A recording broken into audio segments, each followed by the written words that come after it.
Hello बच्चों, स्वागत है आपका अपने चैनल वाईफाई गुरुजी में। जैसे कि आप देख रहे हैं आपका चैप्टर चल रहा है धातु व अधातु। धातु व अधातु के चैप्टर्स में पहले आपको बता दिया गया था कि धातु क्या है, अधातु क्या है, जो कि इसकी आप पहली वीडियो में देख सकते हैं। अब चलिए इसका जो अगला टॉपिक आता है वह आता है विद्युत विभव। इसके बारे में डिस्कस करते हैं। अब जैसे कि कुछ बच्चों का कहना था कि ये हमारे सिलेबस में नहीं है, तो बच्चों ऐसा है कि ये सिलेबस में इसी साल नहीं है, 30% सिलेबस जो कम किया गया उसमें नहीं, लेकिन ये आने वाला जो सिलेबस है आपका, या फिर मैं ये कहूँगी कि जो 10th का टोटल सिलेबस है उसमें ये आपके टॉपिक हैं। दूसरी बात मेरा कहने का मतलब ये भी है कि आप इसे तैयार करेंगे साथ के साथ, क्योंकि आपके कंपटीशन की भी तैयारी इसमें हो जाएगी। तो इसीलिए ये है कि आप हर एक टॉपिक को ध्यान से पढ़िए, क्योंकि आपने केवल 10th ही नहीं करना है, आगे जाके कंपटीशन भी अटेंड करने हैं, और साथ के साथ आपको अपनी जॉब में या आप जिस फील्ड में जाना चाहते हैं वहाँ पे जाने के लिए आपको नॉलेज होनी जरूरी है। तो चलिए अब बात करते हैं इस टॉपिक की कि इलेक्ट्रोड विभव क्या है या किसे कहते हैं। तो देखिएगा इलेक्ट्रोड विभव बच्चों होता क्या है। जैसा कि आप ये देख रहे हैं कि एक मैंने डायग्राम ये ड्रॉ कर रखा है। तो इस डायग्राम में क्या है कि देखिएगा ये मैंने इसमें एक छड़ लगाई है, जो कि किसकी है, जिंक की एक छड़ हमने डाली है, धातु की छड़। जिंक धातु की छड़ को हमने उसी के सॉल्यूशन में डाल दिया। सॉल्यूशन क्या है हमारा, यहाँ पर ये जिंक सल्फेट सॉल्यूशन आता है ZnSO4, जिसे हम कहते हैं जिंक सल्फेट। अब जिंक सल्फेट के सॉल्यूशन को जब हमने इसमें डाला तो ये अपने आयंस में वियोजित हो गया। आयंस में कैसे वियोजित हुआ, जैसे कि आप देखिएगा ZnSO4 को अगर ये वियोजित होगा तब ये आएगा Zn2+ SO4-। तो क्या हुआ, यहाँ पर ये 2 इलेक्ट्रॉन्स इसमें आ गए। तो जिंक सल्फेट क्या होता है, ये विलयन में सॉल्यूशन में अपने आयंस में आयंस देता है, जिंक आयंस। तो जिंक आयंस जो होते हैं ये इसी की जो रोड लगी हुई है, इस रोड से ये जाकर क्रिया कर जाते हैं, या फिर हम कहेंगे कि इससे इलेक्ट्रोड में ये चले जाते हैं, और जिससे कि इस पर एक आपका कहना चाहिए कि इलेक्ट्रोड विभव इसमें आ जाता है। तो ये जो छड़ है इसको तो हम कहेंगे इलेक्ट्रोड। क्वेश्चन आपका ये बनता है कि इलेक्ट्रोड किसे कहते हैं। तो इलेक्ट्रोड किसे कहेंगे कि जब वो जिंक सल्फेट या किसी धातु को उसी के विलयन में डाला जाता है तब वह धातु की छड़ को हम इलेक्ट्रोड कहते हैं। किसी विलयन में धातु को उसी के सॉल्यूशन में डाला गया है, तो धातु की जो छड़ है, जैसे कि आप देख रहे हैं जिंक की जो छड़ है, इसको हम क्या कहेंगे, इलेक्ट्रोड कहेंगे। अब इलेक्ट्रोड पर जो हमारा विभव उत्पन्न हुआ है, जो यहाँ पर आवेश आया है, उसे हम कहेंगे इलेक्ट्रोड विभव। ठीक, अब बात आती है, क्वेश्चन आपका ये बनता है, दूसरा क्वेश्चन आपका ये आ जाता है कि अर्धसेल किसे कहते हैं। तो अर्धसेल या हाफ सेल कहा जाता है कि जब हमारा जो जिंक सल्फेट है, जब हमारी केवल एनोड की क्रिया हो रही है, तब वो हमारा अर्धसेल कहलाएगा। पूर्ण सेल कब होगा, एक तरफ हमने एनोड ले लिया, एक तरफ हमने कैथोड ले लिया, तो दोनों को मिलाने पर जब वो पूरा उसका विभव उत्पन्न होता है तब हमारा वे कहलाता है सेल।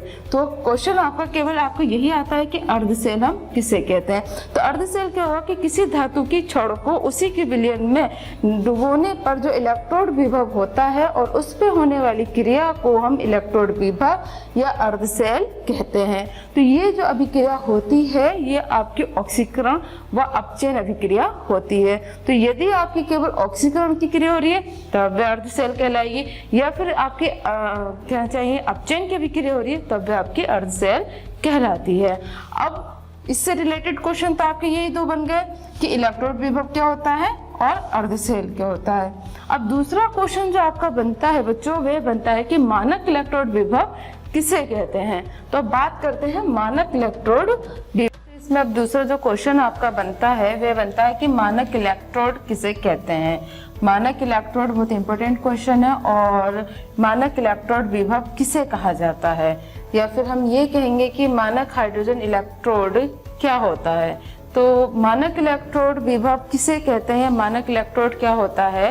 तो इसका जो आंसर आपका आता है वह आता है कि जब किसी धातु की छड़ को उसी के लवण में या उसी के सॉल्ट में डुबोने पर जो बिलियन में 25 डिग्री सेंटीग्रेड पर जो विभव उत्पन्न होता है वह उसका मानक इलेक्ट्रोड विभव कहलाता है।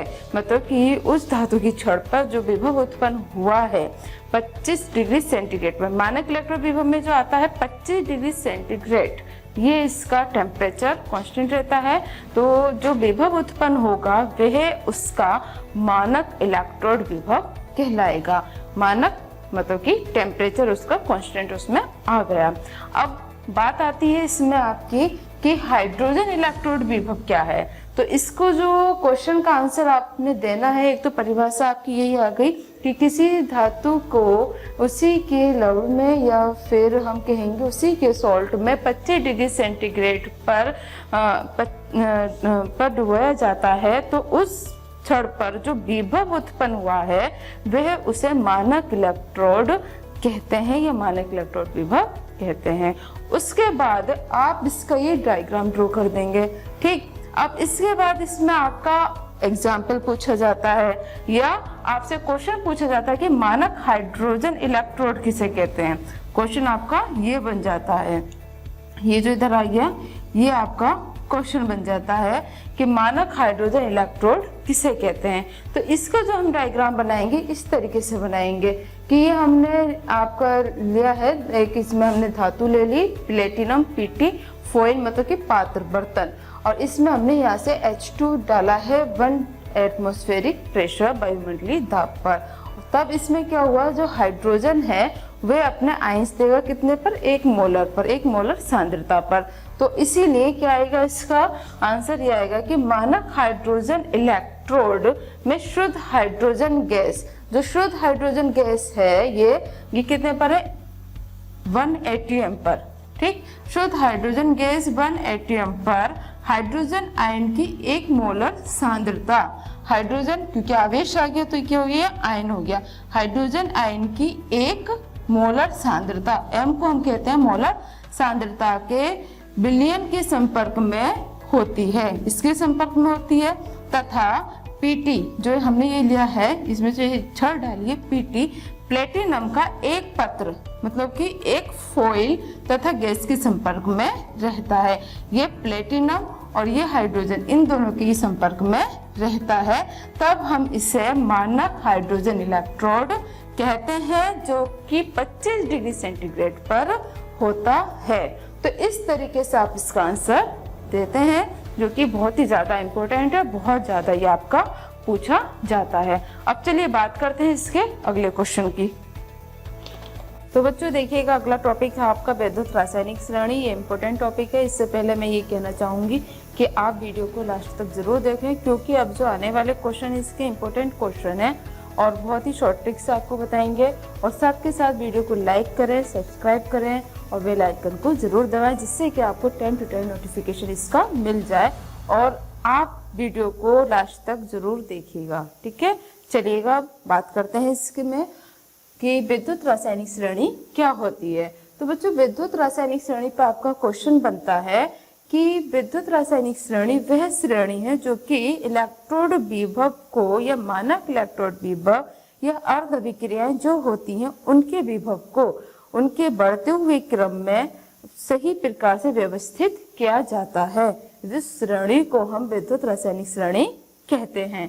अब देखिएगा, जैसे कि मैंने एक छोटी सी टेबल आप बनाई है, जिसमें कि आप देख रहे हैं कुछ तत्वों को मैंने इसमें लिखा है, जैसे कि potassium, sodium, calcium, magnesium, aluminium, zinc, Fe, Pb, Cu, Hg, Ag, Au।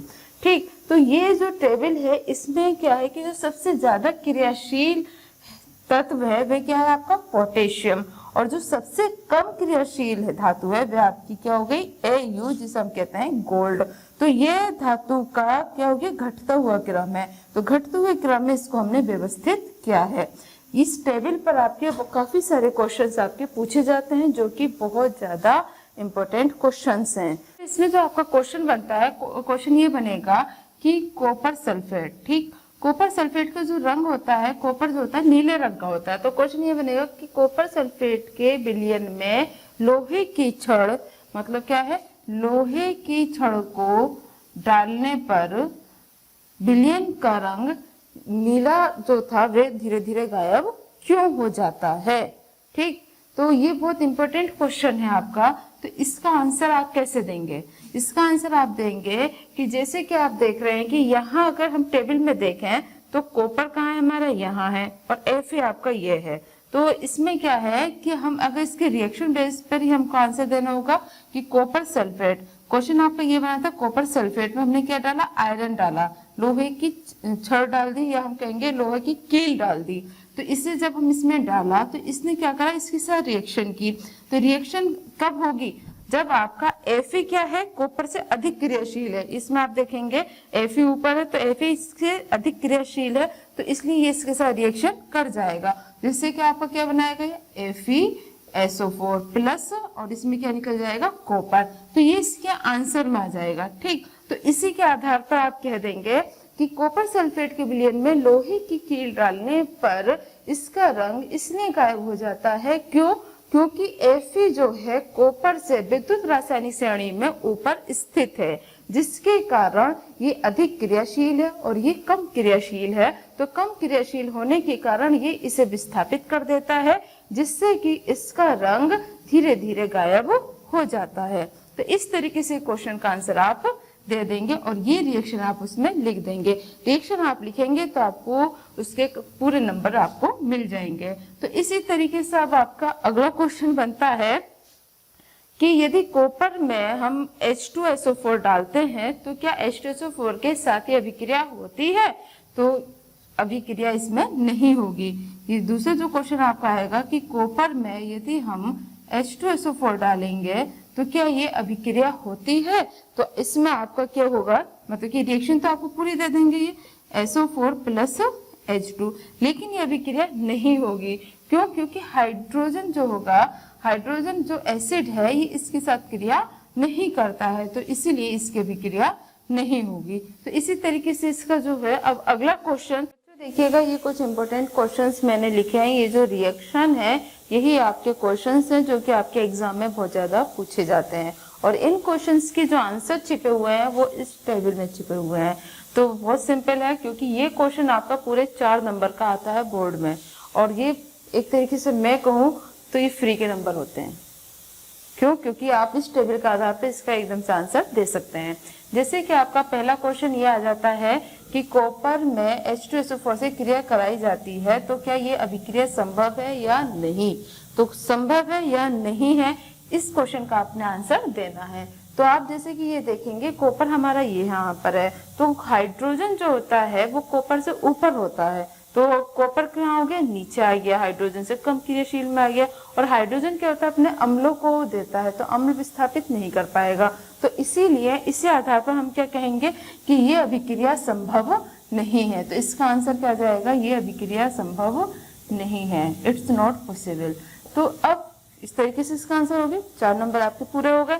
अब दूसरा क्वेश्चन आपका ये आता है कि कॉपर को सिल्वर नाइट्रेट से अभिक्रिया कराने पर क्या ये इसको विस्थापित कर देगा, या फिर हम ये कहेंगे कि इस तरीके से आपकी रिएक्शन आपकी आ जाएगी कि अभिक्रिया संभव है या नहीं है। तो इसका आंसर भी आप इसी के आधार पे दे देंगे कि कॉपर है, कॉपर जो है वो आपका ऊपर है, मतलब कि ये आपका अधिक क्रियाशील है किससे, सिल्वर से, Ag से। तो इसीलिए क्या होता है कि कॉपर आपका अधिक क्रियाशील होने के कारण ये नाइट्रेट Ag को विस्थापित कर देगा, और कॉपर यहाँ नाइट्रेट आ जाएगा प्लस यहाँ आपका सिल्वर आ जाएगा।